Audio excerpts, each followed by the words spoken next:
से नसीर बुखारी आपकी खिदमत में हाजिर है। नाज़रीन, आज हम उस वाक़े की तरफ जाते हैं जो इस्लामाबाद में 2021 में ये गालिबन पहला वाक़या ये रुनुमा हुआ है।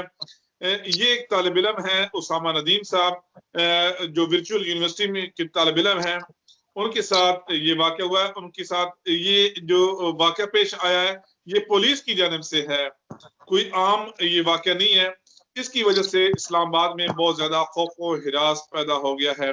ये तमाम तार जो वाक़या है ये कैसे पेश हुआ है, इस्लामाबाद से हमें जानकारी है सीनियर सहाफ़ी रियाजुल हक साहब। रियाजुल हक साहब, बहुत शुक्रिया सर प्रोग्राम में पार्टिसिपेट करने का।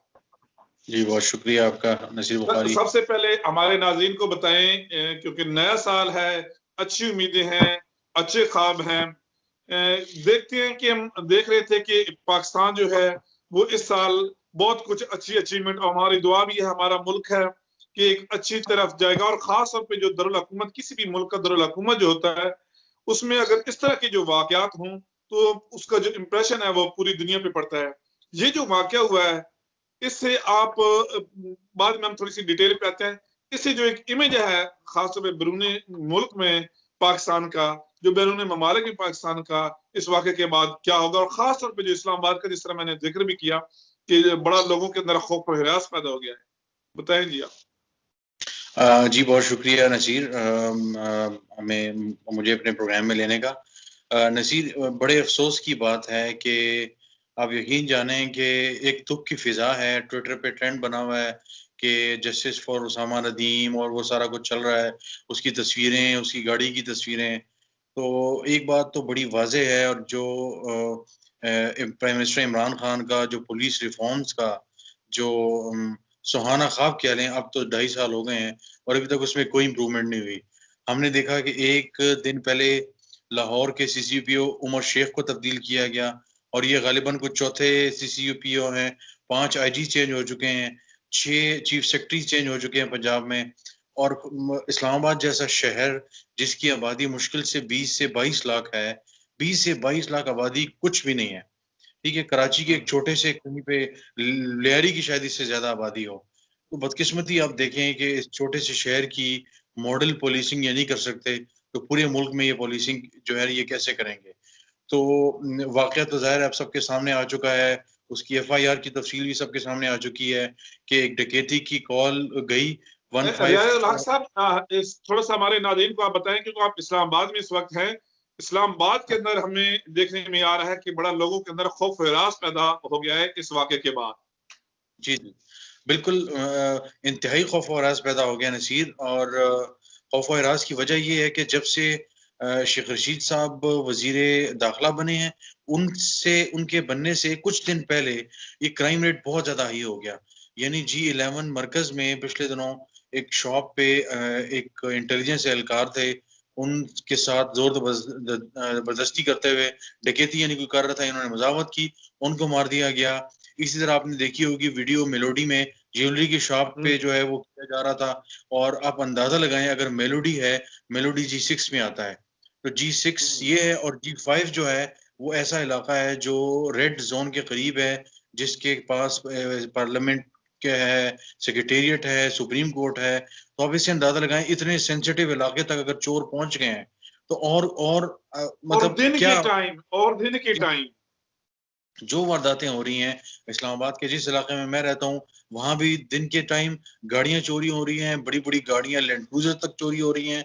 और पुलिस आए दिन ये तफसीलात देती है कि जी इस अभी अभी जब दिसंबर के 31 तारीख थी, तो पुलिस ने जारी किया, इस्लामाबाद पुलिस ने, कि हमने बड़ी अच्छी परफॉर्मेंस दी है और हमारे जो शहर में डकैतियां और ये चीजें थी वो पिछले साल की निस्बत कम थी और फलां फलां फलां।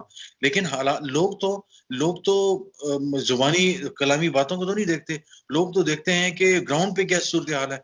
ग्राउंड पे सूरत हाल ये है कि दिन दिहाड़े डकैतियां हो रही हैं। और इसी तरह अब ये बेशक ये रात को हुआ, लेकिन एक छोटे से बच्चे ने रात को, अगर ये सब काले शीशों वाला अगर ये गाड़ी थी, तो आपको प्रोटोकॉल ये होता है, पहले आप हवाई फायर करते हैं, उसके बाद आप टायर्स पे फायर करते हैं, और उसके बाद जाके आप जो करते हैं। तो आपने 22 फायर किए हैं, जिसमें 3 फायर आपने सामने पे किए हैं। आप शीशों पे दाएं बाएं फायर मारे, अगर आपने वो करना है। तो मतलब कोई प्रोटोकॉल, कोई, जिस तरह मैंने कहा कि पुलिस रिफॉर्म्स तो अगर पंजाब में नहीं हो सकती तो चले नहीं हो सकती, लेकिन इस्लामाबाद जैसे शहर को अगर आप कंट्रोल नहीं कर सकते तो मुझे बताएं, जिस तरह आपने कहा कि इंटरनेशनल कम्युनिटी आपकी सारी यहाँ बैठती है, आपके डिप्लोमेटिक एनक्लेव यहाँ पे G6 में वाक़ हुआ है, 1 किलोमीटर के फासले पे आपके फ्रांस की एम्बेसी है, आपकी हाई कमीशन है, सारे आपके बरतानिया का, अमेरिका की एम्बेसी है। वो क्या सोचेंगे? इससे पहले जब वाक़यात क्राइम रेट बढ़े थे 2 माह पहले, तो अमेरिका ने एडवाइजरी जारी की थी कि F6 से आगे अमेरिकी जो शहरी हैं वो ना जाएं।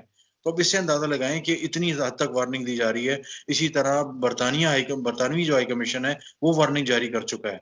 तो आप अब अंदाजा लगाएं, अगर हाई कमीशन ये जब हिदायत जारी करेंगे कि उनके हाई कमीशन से 1 किलोमीटर आगे तक उनका शहरी आगे नहीं जा सकता, तो ये मुझे बताएं कि ये मुश्किल से 40-50 किलोमीटर का इस्लामाबाद है।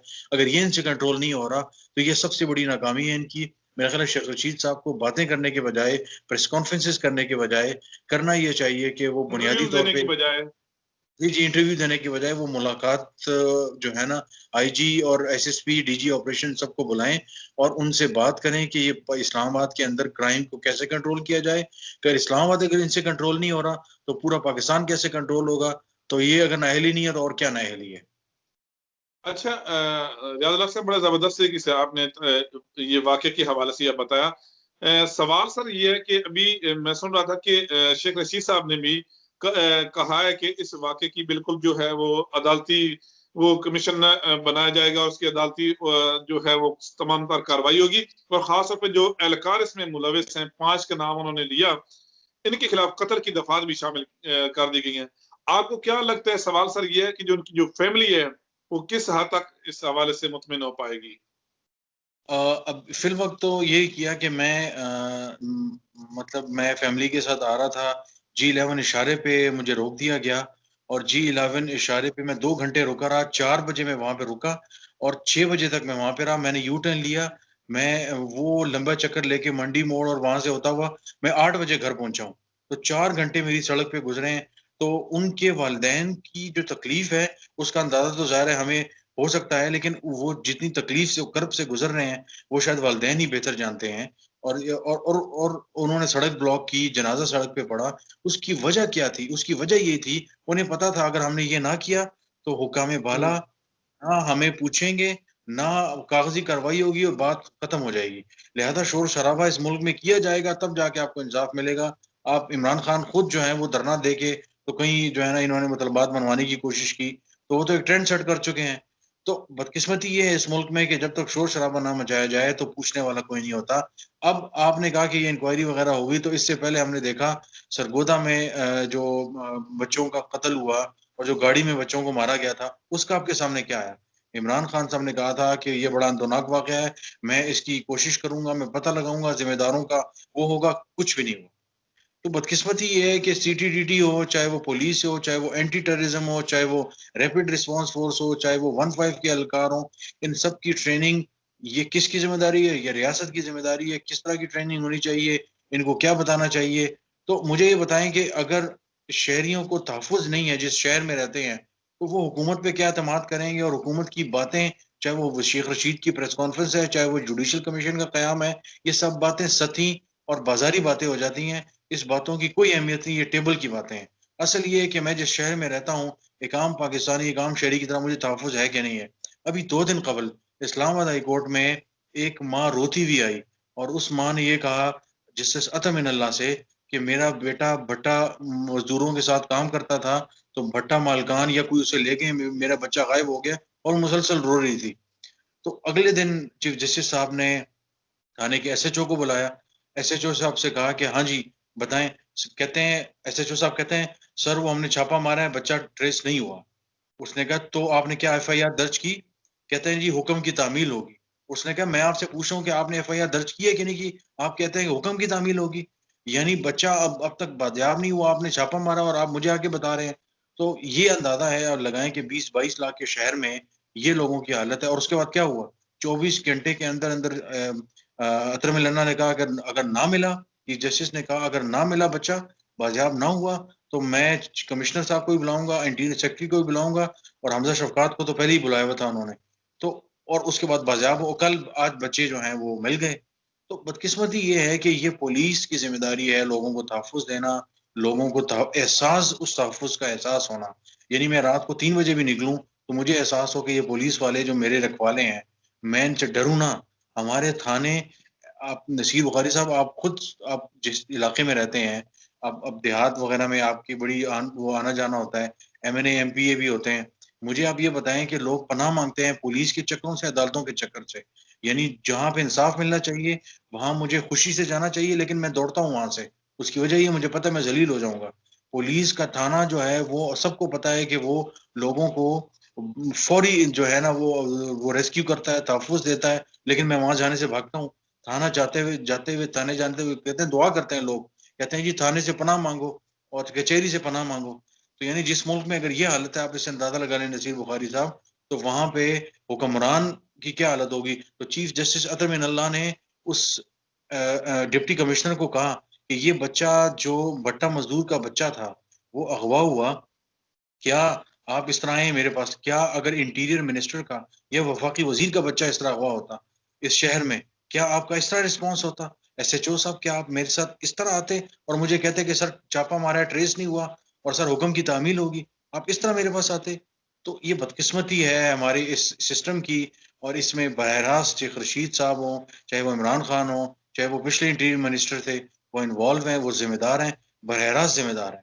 जी, इस तरह का जो मर्डर होता है, उसका जो खून होता है, वो रियासत के जो है ना वो सर पे होता है, उसके हाथ पे होता है, और इस वक़्त रियासत के सरबराह इमरान खान साहब हैं। इमरान खान साहब इसको फिक्स कर सकते हैं, उनको अगर सही तरीके से ब्रीफ किया जाए, उनके पास शहजाद अकबर साहब मौजूद हैं, उनके पास और तगड़े लोग मौजूद हैं जो काम कर सकते हैं। तो इमरान साहब को उनसे काम लेना चाहिए।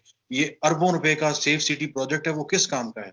रहमान मलिक साहब इसको लगा कर लेके गए थे, 80% इस्लामाबाद के कैमरे काम ही नहीं करते। ठीक है, सिर्फ रेड ज़ोन के कैमरे काम करते हैं, उसके अलावा खैर खैरियत है। तो क्या सिर्फ रेड ज़ोन के रहने वाले लोग ही इस्लामाबाद के लोग हैं, बाकी कोई शहरी नहीं है? कैमरे काम नहीं करते, चाइनीज़ कंपनीज़ को पेमेंट नहीं हुई, लिहाज़ा वो कैमरे उस तरह चलते नहीं हैं, और अल्लाह अल्लाह खैर से अल्लाह। तो मेरा ख़्याल है इमरान खान को बड़ी अहम जो है ना वो ऐलानात करके कम से कम इस्लामाबाद की सतह से पुलिस रिफ़ॉर्म्स करनी चाहिए, जहाँ पे लोगों को, आपको, मुझे, चाहे वो औरत हो, चाहे वो मर्द हो, चाहे वो बच्चा हो, तहफ़्फ़ुज़ का एहसास हो। ये असल बात। जी, बहुत शुक्रिया, बड़ा खूबसूरत आपने बातें की, और बिल्कुल मैं साथ एक और लाइन भी ऐड कर दूँ। रियाज़ साहब, क्योंकि देखिए ना, आप जिस तरह आपने बिल्कुल बजा फरमाया कि इस्लामाबाद जैसी जगह, इस्लामाबाद जो है पाकिस्तान का दिल है, पाकिस्तान का दारुल हुकूमत है।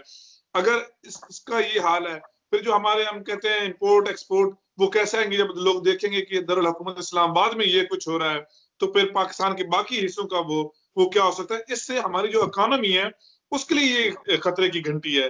नाज़रीन, उम्मीद है आज का जो शो है आपको पसंद आएगा। इसी हवाले से हम मज़ीद भी रियाज़ अल हक साहब को हम आइंदा आने वाले प्रोग्राम में ख़ास तौर पे जो इस्लामाबाद की सेफ सिटी के हवाले से जिन्होंने बात की, उस हवाले से भी आपके साथ एक सेगमेंट रियाज़ अल हक साहब के साथ करेंगे।